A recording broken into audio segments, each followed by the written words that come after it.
What's up, guys? Daily Kamell here, and I am here to tell you what Kamell thinks about the April ban list, the May ban list coming out in May. So, you may have heard many people's opinions already about how they are disappointed that some things didn't get hit, but we're just going to run down the list and tell you what I think about each card one after the other. So, Blue Eyes in 10, the Mature Eyes Silver Dragon, and the Melody of Awakening Dragon getting nerfed. Every deck, its first nerf, I believe that Konami is always going to give them the benefit of the doubt and hit them with a slap on the wrist nerf. Many decks get it, and it limits their use to semi-limited cards. It just so happens that this time Blue Eyes is getting it, but they need a different nerf because they can still pop off without semi-limited cards. So they're going to instead hit two vital parts of their powerful combo right now, which is the Melody of Awakening Dragon and Azure Eyes. This basically makes it so that Melody is unplayable because you need Azure Eyes for your tag out plays, and without it, you are simply too vulnerable. So this essentially makes it so that you cannot always see Awakening Dragon in your hand, and you're not going to see those crazy combo plays where people go Cards of Consonance into Awakening, into all their Blue Eyes cards. So, Blue Eyes is definitely going to feel this. They're going to be a lot less explosive than the other decks, and that is essentially it. They're just not going to have alternative dragon in their hand at all times because they are playing Ultimate Dragons. Blue Eyes should still be capable. However, we have seen other decks like Water Deck that have a great matchup against Blue Eyes take advantage of their inability to just spam monsters as well as they used to. Next, Storm. This card was used in Cyber Dragons and Evil Eye, and it was pretty toxic in Evil Eye. You basically could wipe your opponent's back row if you had two equips and the field spell. So, and I guess going forward with cards like Tenki, the Fire Fist that are releasing, they just want to remove this before it becomes a problem. So good on them.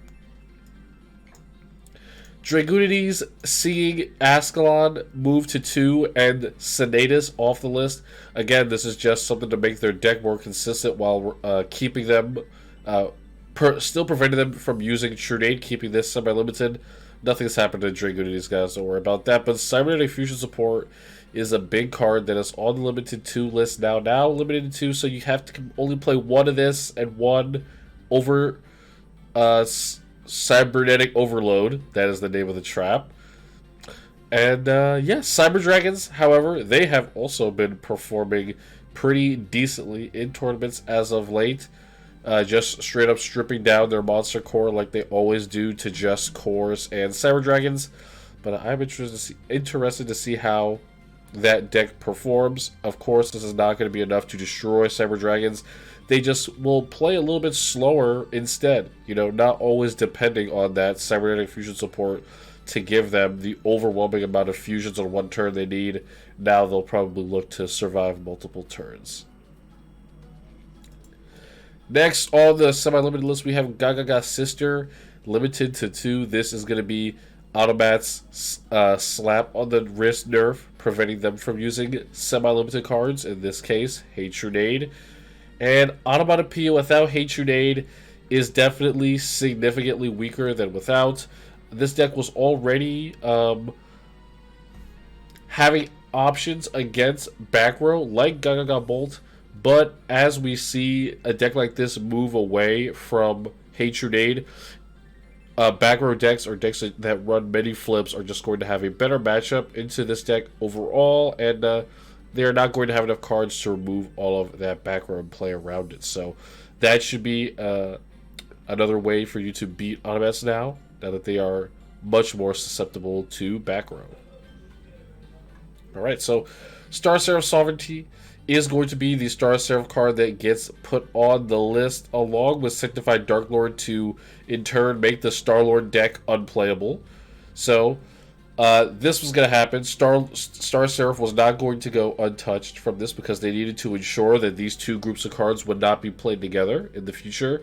And I believe they did not have such a problem nerfing Star Seraph because they obviously see that this is going to be a problem again in the future if they release another archetype that allows you this much draw power. But however, people were saying that the stick and share probability of opening it was already pretty low, and now it is even lower, that you can only run 2 sovereignty in any given deck. So the engine may have been hurt significantly from this semi-limit. However, the plus side of this is Dark Lords are pretty much no longer playable. Ishel, Dark Lord Contact, and the Sanctified Dark Lord have all been limited to 2, so you can only play 2 out of those 3 cards, and they all have pretty crucial effects, so you pretty much just have to say, I don't want this effect if you want to play Dark Lords, which is pretty rough. Alright, so now, limited to 3, this is the controversial stuff. Lunalights, Yellow Marten, and Emerald Bird have been put to 3, and I think this is really, really good.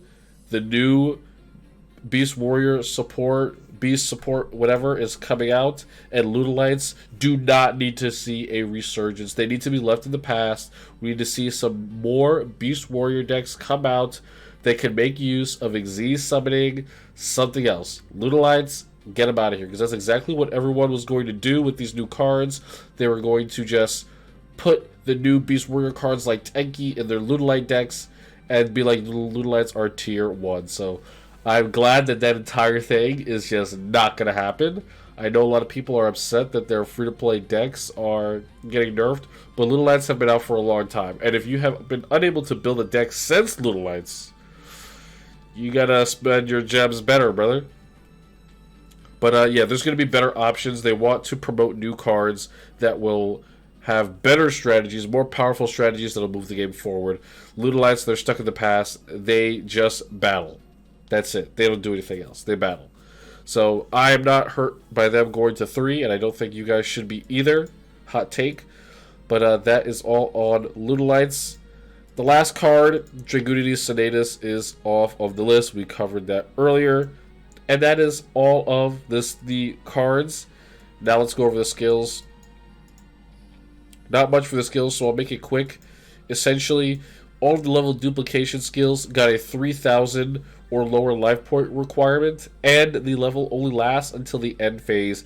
The second part was what people really thought they were going to nerf it by, but making it 3,000 or lower is steep. A life point requirement cost is not something that all of these level decks can really take advantage of, especially the ones that have already lost cards to the limited 3 list. So losing life points is definitely not going to be as easy as it should be for these decks. Just a couple decks that I can think of that are a casualty of this: Thunder Dragons and Blackwings, 2 not really meta decks that utilize these skills as their main skills, that are pretty crushed right now. So this is them saying, we think we have released competent enough Synchro and Xyz archetypes. We no longer need these skills to be so powerful. That's it. And yeah, those decks are definitely going to take a beating, that they no longer have access to these skills. But yeah, I mean, it was just so FA and Dark Lords do not become a problem. So we lose it. Hopefully a deck that can utilize the level skills new version will come about. Titan Showdown. Whichever player has double life points and the other takes double battle damage. If you don't have a dinosaur type monster in the field, your opponent will not take double damage. So a lot of people saying the skill is dead. Another popular opinion was that you can use, there is a couple rank 3 dinosaurs, Grenosaurus. You can still make that rank 3 monster in Evil Eyes and proc this effect. Not sure if you want to go through all the hoops to activate your Titan Showdown. It's really convenient, Titan Showdown, because you can just use it with 1 monster. But you having to summon 2, then go to Grenosaurus, along with having a Medusa monster equipped with an Evil Eye equip spell, might not be as easy as it sounds. The other major skill nerf we have here was Automata Play, of course, getting cut down to 1 at a time, once per turn, twice per duel. So that really contributes to you not being able to snowball after going second, after getting a pretty okay hand. Now you get to think you're losing Trunade, you're losing the ability to take away your opponent's back row, and now you're only getting 1 card you need to your hand to respond to your opponent's field if you are going second. So Automat's two major comeback tools have both been have either been removed or hindered. I don't really know what there is for Automats now. They have to put cards on the monsters on the field to activate their removal, which is Gaga Bolt, which is their only searchable removal, pretty much for back row monsters. And then to do that, they have to put themselves in danger. This is a going second deck. All of a sudden, going second does not seem like it is so good. So Automat's just going to be a lot less safe, a lot less consistent. And the deck, I think, is definitely going to have to change up significantly so that you can draw better.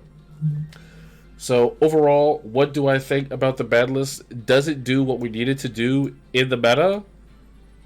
Yes, I do believe that the ban list did what we needed to do. It removed the toxic deck that was plaguing us, which was Star Seraph Dark Lords, and it put Blue Eyes in check. If you have been watching tournaments this past week, Blue Eyes has not been showing up. Blue Eyes did not even get to the top cut of Battle Phase Rising Sun, which was yesterday as of the recording of this video. So I do think that the consistency nerf to Blue Eyes did its job right now. Should Blue Eyes have been killed after one nerf? No.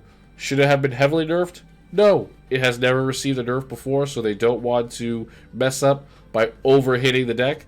They're going to give it a slap on the wrist. If it's still a problem, by the time the next ban list comes around, then they'll hit it again. If not, then it'll go under the bridge.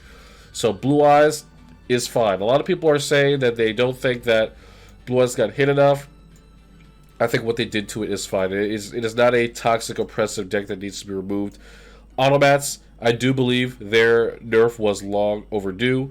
It was getting to that point where they are starting to release a lot better Xyz monsters and Xyz cards, and Automats can make use of them the best right now, so they had to take away their semi-limited cards. Cyber Dragon, the new Cyber Dragon deck, was also looking to have some cards added to its limited list, and Cybernetic Fusion support was the #1 candidate, so there is no surprise there.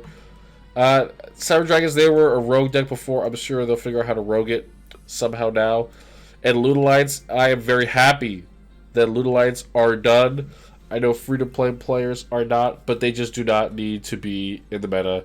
You should be aiming to build better decks, play better decks than Ludolites anyway. So, yeah. That is, in short, what I think about the ban list. Sorry, this video is a couple days late. We've got a lot of content coming out, new box coming out as well. So stay tuned. Keep your eyes peeled on the YouTube and the Twitch for the new box tournaments, new box streams. Peace out, guys. See you later.